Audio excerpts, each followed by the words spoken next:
بسم اللہ الرحمن الرحیم۔ کسی کو اس کی ذات اور لباس کی وجہ سے حقیر نہ سمجھنا، کیونکہ تمہیں دینے والا اور اسے دینے والا ایک اللہ ہی ہے۔ اسے عطا بھی کر سکتا ہے اور آپ سے لے بھی سکتا ہے۔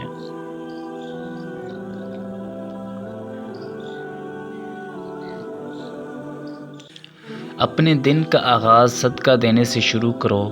اس دن تمہاری کوئی دعا رد نہیں جائے گی اور اچھی بات بتانا بھی صدقہ ہے۔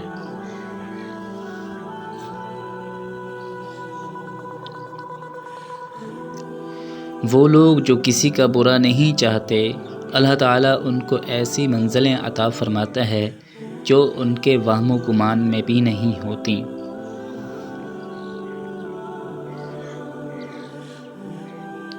چار چیزیں سنبھال کر رکھو، کامیابی تمہاری مقدر ہوگی۔